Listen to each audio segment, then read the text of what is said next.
Hello, my name is Horama, and today I have found multiple stories about strange happenings in the woods from Reddit. I do hope you enjoy.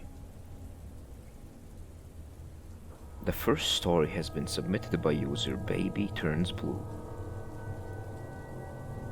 I grew up in densely forested rural area in central Virginia, and like most kids my age, 10 at the time of this story, I spent a lot of time playing in and around the woods. My best friend and I had found a creek one day while exploring different deer trails through the woods. This creek we happened on was a very rare find and a perfect spot for us to play. It was wide and deep enough to swim around in and had nice, soft, mossy banks on either side to rest on after we had tired ourselves out. The water was cool and clear, no copperheads and no mosquitoes because the water was constantly running. We were psyched, and after a few hours of swimming, we had to walk back home for lunch, but made plans to pack lunch the next day so we could have a picnic on the creek banks and spend the whole day there. The next morning, we set out for the woods at around 1 p.m., planning to have the picnic first and swim after. We entered at the same spot we had the previous day and followed what we thought was the same deer trail. It was not. At the point where we should have found the creek, we walked into a small clearing that was covered in huge, thick ferns. We had definitely never walked past this before, so being both hungry and tired of walking, we decided to eat in the clearing. We laughed and played around there for a while, spitting watermelon seeds at each other from our lunch. It was an absolute blast, and we were both in wonderful, giddy moods. That all changed, however, as soon as we packed up and set back out to find the creek. As we walked on, the woods started to feel darker and colder. We got skittish, and I noticed my friend kept whipping her head around to look behind us. After about a half hour of walking, we came up on what looked like an entire overgrown bathroom. Sink, toilet, and bathtub all sitting arranged together and covered in ivy. It's pretty common to find weird stuff like this in the middle of the woods, so we just walked on and made jokes to lighten the mood, calling it Bigfoot's bathroom. After another hour of walking and not seeing anything we recognized, we started to panic. Instead of trying to reach the creek, we were now just trying to find our way back home, or out of the woods at least. I told her we should follow the sun and eventually we would come up on a road or someone's property where we could find help. She insisted on another way and we began yelling at each other out of fear and, let's be honest, little girl bossiness. I told her if she thought she was so right, she should just go her way and we would see who got out first, so we split up. Now, as an adult, I fully acknowledge I was being a stubborn brat, and also an idiot. It was the worst possible thing we could have done. Not 10 minutes after splitting up, I began to hear someone walking, maybe 100 feet behind me. Thinking it was my friend who decided to go my way after all, I slowed down so she can catch up to me. Instead, whatever it was matched my pace. I slow down, it slows down. I stop, it stops. This went on for hours. The whole time I was going back and forth on whether or not it was in my head or there was really something following me. I picked up a big stick, swung it a few times to make sure it was sturdy if I had hit someone, and trucked on. As it began to get dark, I came upon something that made my heart sink to my stomach. It was Bigfoot's bathroom. I had just walked in a huge circle for hours, despite being 100% sure I was following the setting sun in the west the entire time. Confused and frustrated, I sat down on a log and just screamed my little heart out, while smacking my stick repeatedly into the ground. As I tried to collect myself, I heard footsteps again, walking up on me from behind. I called out my friend's name as loud as I could. No answer. Then, after a short pause, the steps began to run towards me. I jumped up and booked it as fast as I could in the opposite direction. Now this is the truly horrifying part, which I typically omit while telling people this story. As I was sprinting through the darkening woods, I began to hear what I thought were church bells. I looked up to see the darkest, deepest cloud I have ever seen in my entire life. In the middle, it was so black it was like looking into the night sky, and the dark ray around it seemed to be swirling. It gave me a horrible feeling to look at, almost like the nausea you get when looking through binoculars too long. What sickened me further is that I realized the sound of the bells was coming through the hole in the cloud. They were deafeningly loud, really booming out of this thing. When I realized this, I stopped, dead in my tracks. I felt a sense of absolute and overwhelming dread that has gone unmatched in all my 24 years on this planet. Something in my head began screaming that if I did not run away from whatever the hell that cloud was, no one would ever see me again. I would be gone. I did not want to run toward the thing that was chasing behind me either, so I made a sharp right and took off away from both. It was now completely dark, and I was running blind through the woods, smacking through branches, wheezing and tripping every few feet for what seemed like another hour, until I smacked into something low and flew over it, hitting the ground so hard all the air in my lungs was knocked out of me. As I lay there trying to recover, I realized I couldn't hear the bells anymore. Then my eyes adjusted more to the dark, and I realized what had just made me go ass over teeth was an old fence. Grabbing hold of it, I prayed it would lead me to a farm, and sure enough, it did. I walked up over a hill about a mile to the back of an old farmhouse, explained what had happened, and the farmer graciously gave me a ride back home. I was covered head to toe in scrapes, oozing blood, and more exhausted than I had ever been in my life, but I was finally safe. It had passed 9 p.m. when I finally walked through my front door. My friend had gotten back shortly after we split, and figured I had as well, so hadn't told anybody that I was lost, and my family just figured I was still out after dark, which wasn't uncommon for me. They were shocked when I walked in beat up and crying. Nobody had been looking for me at all. To this day, I wonder how long they would have waited to come find me if I hadn't been lucky enough to find the fence, and if it would have been too late. The second story has been submitted by user Rallion Nocturne. So, as skeptical as I am about anything paranormal, with my logic being that just because science can't explain it yet, doesn't mean it's not creepy, but some memories from my childhood are really starting to bother me. This story took place around 20 years ago.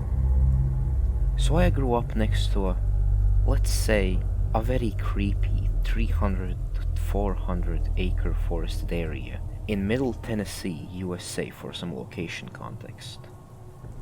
Apparently used to belong to a family of freed slaves way back when, which is now still owned and developed except for some silly old, dilapidated and decomposing structures sporadically scattered across from it when it was occupied by the original family.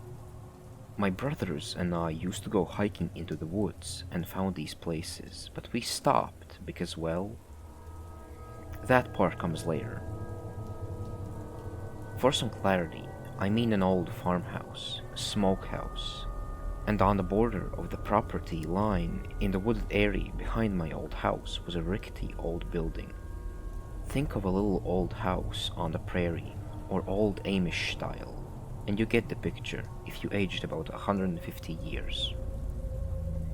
So my old house, which was on kind an elevation with the backyard sloping to the wooded property line bordering said creepy 300-acre woods. The neighborhood I was in was basically bordering the forest along this property line, with the houses facing the street with the backyards bordering the forest line that was demarcated by a solid line of underbush and very mature trees. So, now to get on to the memories. First memory. This still creeps me out, so mind you, there are no roads, no inhabited houses, nothing built or done to this area because of a land division dispute and some will or deed problems with the family owns the land and apparently has been that way for 150 years. My sister and I were out playing in our backyard near the property line where the creepy falling down little prairie-looking house was when she spotted an old woman in the old dilapidated house behind the edge of the property line. The front of the house was broken down and you could see clearly into it, and it had 2 stories. Kind of like a cutaway from a dollhouse where you can take off the front and see all the rooms. So this 70 or 80-year-old woman was just sitting on a green lawn chair watching us from the 2nd story loft. We were young, maybe 7 to 8 years old, so we didn't really notice some of the more peculiar aspects of this scene. We'd been playing for a few hours and would have seen someone walk by carrying a green lawn chair, because we had a clear view of the old house and you couldn't really get into it unless you came from our yard, or you hiked through a bunch of woods. An elderly woman dragged the lawn chair up a rotted out ladder to the 2nd story of a rotted out loft and was chilling, watching me and my sister. So of course, my sister goes and says hi, finds out she speaks, and said she used to live in that house a long time ago. She looked fairly normal for an old person, but the face was indistinct to me, like I couldn't really get a solid look at it for some reason. I got uncomfortable and we said bye to the creepy old lady and left when I basically grabbed my sister and we went back to the house. Now, this bothers me because no one has lived there or has been doing anything in this area of forest for over 150 years. No one could have or should have been living there, no records of it or anything. Also, I know for a fact that there are no roads or trails or anything going to that old house.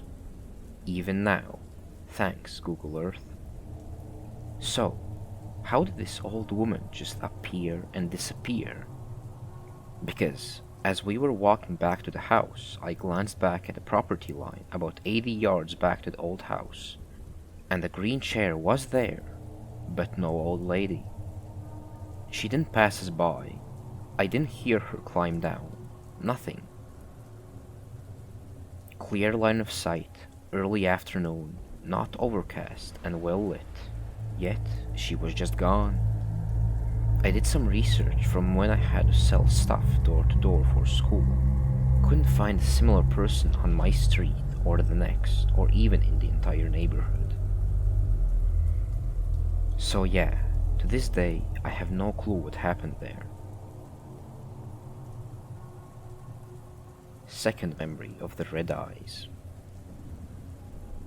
So this happened maybe a few times to me in middle school, but sometimes when I was walking home from the bus stop at the end of the street, the tree line and underbush along the backyards of the houses that bordered the creepy forest started to have glowing red dots in sporadic clusters. And to me, they resembled eyes, like tiny orbs of red dull light that appeared along the underbush and followed me home. I thought that it might have been berries, but no. I hiked through that area with my brothers. No berries or red anything ever. Not holly or seasonal fruiting bushes or animals, because we had some squirrels, foxes, and deer. That's about it. I couldn't explain it then, and I still can't now. I just remember running home whenever I saw the lights in the underbush along the tree line appear, and hide in my house as fast as I could. The one time I was brave enough to go up to the bushes, the light disappeared before I even got close. No sound, no wind, nothing. Just something like a cold chill, which at the time was weird because it was a Tennessee late spring or early autumn when it happened to me, and it stays pretty dang warm usually. I couldn't ever find any evidence as to what it was, no red berries or critters or some wackadoo waving around the red Christmas lights. This memory still gets me. Third memory. Why do I feel like I'm being watched? So, my old house was well old, 30 years or so. Never really got the cold spots or other classic signs someone is making stuff up about having a paranormal encounter. But every now and then, when I was alone in my old house, maybe the basement usually, or occasionally outside in the woods, I got the sensation something or someone else was there, and every time before I felt that sensation, I started to get afraid a little first. Then, full-on mad dash away in full adrenaline mode whenever I realized what I was feeling. This happened more than I liked. I hated it, and thought I was losing my mind. Mind you, I didn't do any drugs, prescribed or otherwise, or even start drinking till college. I couldn't explain it, and it didn't fit panic attack symptoms or anything similar. I have been checked out and looked at my medical records and couldn't find anything to explain it from a biological perspective. The third story has been submitted by user B_H_Jr. This event occurred in early fall 1971 or 1972. I'm not sure what jogged this memory, but it's probably something to do with some of Reddit's off-the-grid weirdness. Also, some of the details are a bit grey, but the gist of the story begins here. I grew up in the Philly suburbs. The Boy Scouts were popular back then, and I was quite active, especially with camping. One of the go-to areas was the New Jersey Pine Barrens, especially along the Wading River and the Bass River State Forest. Now, on to the man. Our patrol was on a weekend camping trip at the South Shore Camping Ground, I think. Lots of pine breaks, but even more swamps and bogs and boggy swamps. Our patrol, probably 7 of us, plus one guy's dad who drove us, were assigned a 3-sided shelter.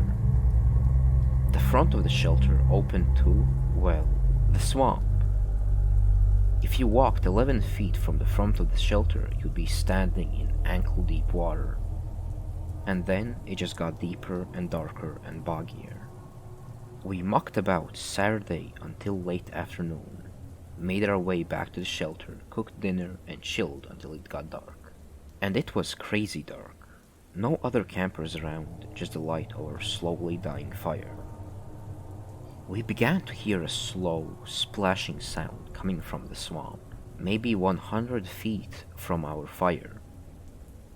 One of the guys yelled something towards the sound, and everything went quiet. A minute later, the splashing began again, but slower and methodical. By this time, it was within 15 feet of the fire, but was out of the fire's light. Here's what we were thinking. None of us were concerned. We were all seasoned campers and figured it was a deer or raccoon looking to score an easy meal.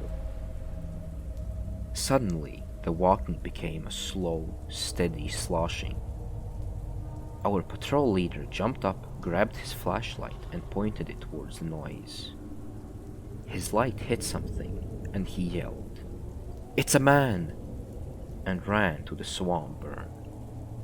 I saw a brief flash of red flannel in the flashlight beam, then heard fast splashing back into the swamp. The splashing eventually faded out into the darkness. So what did we do? We tried to figure out what the hell just happened, then crawled into our sleeping bags and fell asleep. Nothing else happened, and we went home the next day as scheduled. Thinking back on this now, it must have been a local, Piney, who knew the area well. The man had to navigate through some serious and dangerous swamps to check us out. The pines have great and eerie vibes, and that weekend held both of them. The fourth story has been submitted by user You Are Deplorable. This took place during winter break of my freshman year of college, well over a decade ago now. My friend and I decided to head over to the rifle range we had frequented previously during high school. It had been around 10 months since we were last there, in northeast USA. The rifle range was outdoors, unmanned, and on state game lands. You never knew who may be there. I'd encountered some strange, possibly sinister kids there in the past. A fair amount of normal people too. We parked the truck and I immediately noticed skinned rabbits, dozens of them. They were obscured at first because the grass, now dead in the winter, had grown so tall, falling over and cradling these neatly arranged rows of skinned small animals. Possibly rabbits or raccoons. It disturbed me how hard to tell what something is once its skin had been removed. It disturbed me that someone would lay the new carcasses right next to the old ones.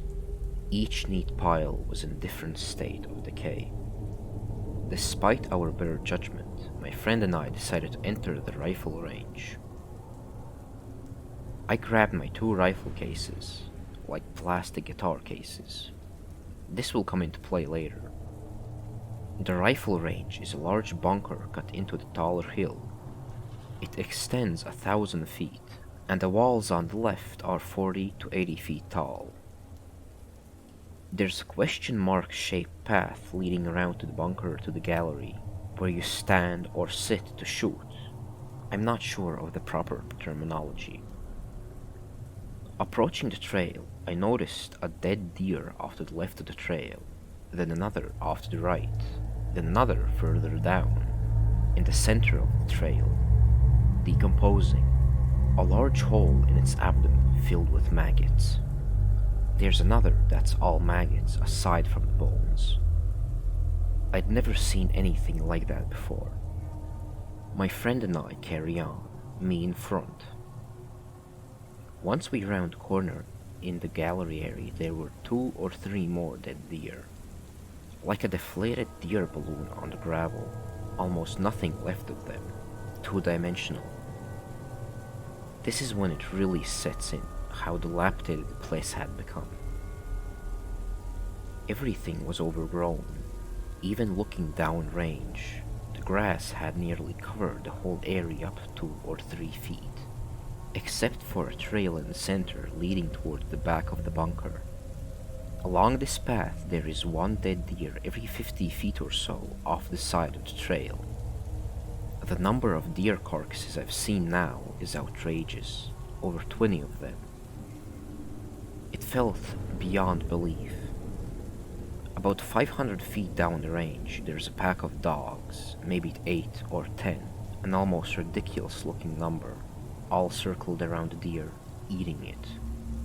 I'm standing right there at the front of this path. I turn back and my friend is pale, faced at this horrifying sight.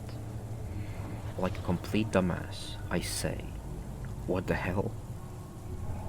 Immediately, 1 dog's ear perks up. It picks up its head and looks right at me. Like it's in slow motion, it lets out a quick bark. The whole circle of them lift their heads one by one and lock their eyes on me. I glance back at my friend. He's already started running, probably has a 20-foot lead. I look back downrange and see the dogs are already charging at me. They already look twice as close. I start running as hard as I possibly can with these 2 guitar cases holding 2 rifles in each. I can't full-on sprint holding these things. I'm debating dropping them to run faster. I found a corner out around the bunker entrance, look back, and see they're already in the gallery, skidding on the gravel to square the corner. 8 or 10 of the most mangy-looking hellhounds coming for me. I'm hoofing it as hard as I can. It's now a roughly straight shot to my friend's pickup truck. Glance quick back and they're only singular feet behind me. I am not going to outrun them. I think about dropping the cases. I glance again over my right shoulder and see something forever burned into my memory. A dog in midair leaping at me, fangs out, hopelessly close to me now. I'm still in a full-on sprint, looking forwards again, waiting to feel this thing's jaws sinking into my calf or thigh. Total temporal distortion. Time slowed down. I thought of how I just saw a show on the History Channel. An old man, a World War II veteran, had survived the mountain lion attack. He said that if a rabid dog attacks you, raise your forearm in front of your throat. They'll latch onto it and won't let go. I'm waiting for this to happen. Getting knocked down, I envision when one gets into my leg, rolling onto my back, throwing my arm up to catch one going for my throat, then being torn to pieces by the other 7. I realize this could be how it ends, astonished, being mauled to death. It felt like someone pushed me forward, giving me a burst of speed forward, then another, almost causing me to fall forward. Then I realized the dogs were smacking off the big guitar cases hanging at my sides, each time pushing me forward. This happened 5 or 6 times, and just then I was crossing in front of the truck. I throw the gun cases on the hood, open the door and hop in. My friend is already in the driver's seat, the dogs are gone, and I'm feeling like I just escaped death from a horror movie. Expecting to hear some words of relief for my fate, my friend instead calls me an idiot for leaving the guns on the hood. I guess he wanted to shoot at them. I'm telling that I'm not getting out of this truck, that I almost died right in front of him. Eventually he gets out, gets a rifle from the case on the hood, loads it, and climbs up the side of the bunker. He says they're gone. I quickly scamper up, confirm, and then insist we leave. On the way home, I see a local cop at the gas station.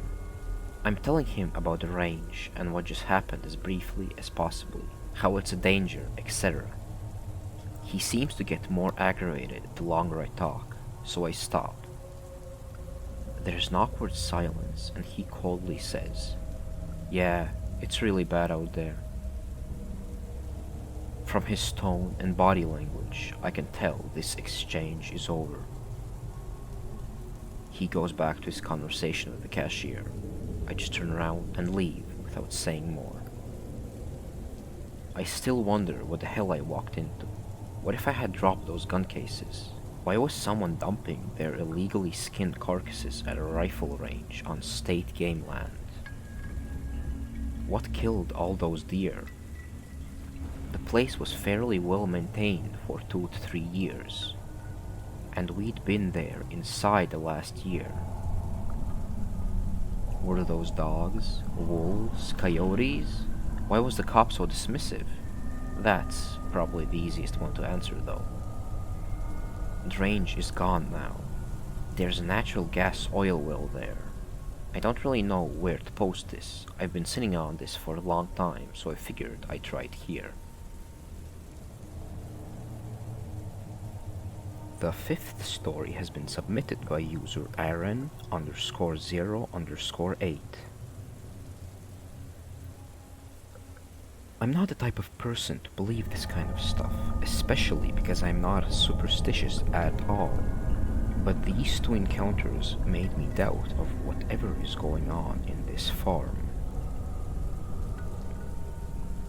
The first encounter occurred when me and my 2 friends were having dinner. Everything was calm.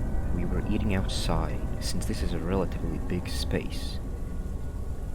That was, until we heard a woman scream, which was extremely odd, since the country I live in is very calm, with very few criminals or even animal attacks, since we were in the wilderness after all. I'm the first one to react. I climbed to the wall that separated the house grounds from the woods. From there, I could see almost all the houses near mine. My friends get up right after me. We stay in total silence, waiting for another scream, and we heard it. This time, we could understand what she said. "Help," she yelled. Then a bunch of gibberish no one could really understand.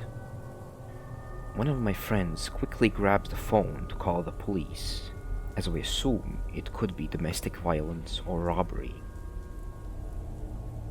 I grab my axe. My other friend follows me to the gate. We didn't leave. Nobody knew what we could find, since something sounded odd about those screams. Right before the police arrived, we heard a thud and then glass breaking. I assumed it was a window. As soon as the police arrives, the screams stop, never to be heard again. The police found absolutely nothing.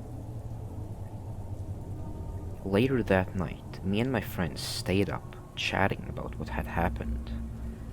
One of them was oddly quiet when I asked him what was wrong. He simply said, "I've heard those screams before."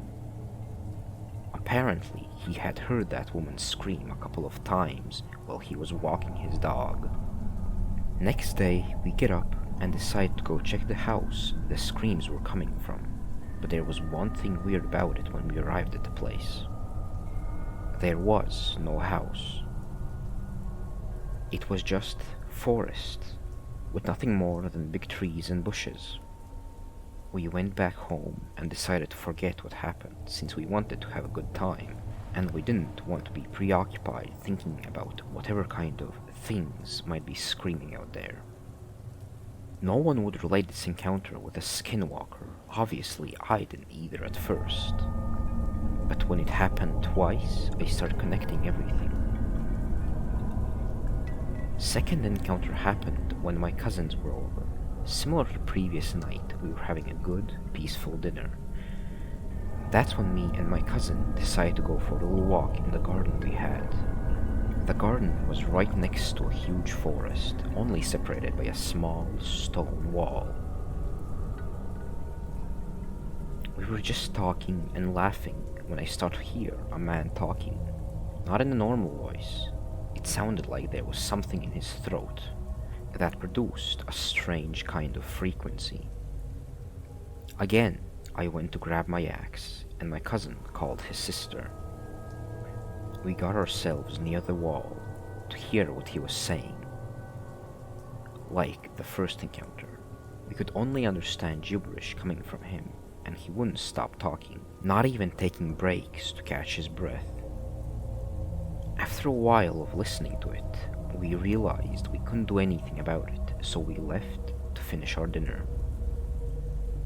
After my cousins left and I found myself alone, it was quite unsettling. Then I started overthinking more and more, and I remembered the times my dog would spend entire nights barking at that forest, when all the animals in that forest were wiped out by hunters long ago. I remember the warnings my parents gave to me when I was a child, to always leave the forest and lock all the doors before sunset. Regardless of my questions, they would never tell me why, because as I mentioned before, it was a calm little location in a calm country. I couldn't understand why they had so many worries. It all ended when the lumberjacks came to cut down all the grown trees, leaving the forest pretty visible. Before the trees were cut down, you couldn't see anything in there, even during the daytime. After they cut the trees and the good weather came, nothing weird happened, and my dog stopped barking at the wall. Although people like to think that we know all there is to know about this planet that we live on, but in reality, the deepest parts of forests have never been touched by human hands, and in such places, the mysteries of this world lie dormant. But nevertheless, I do hope you enjoyed this video, and if you did, then please like and subscribe. Have a good rest of your day.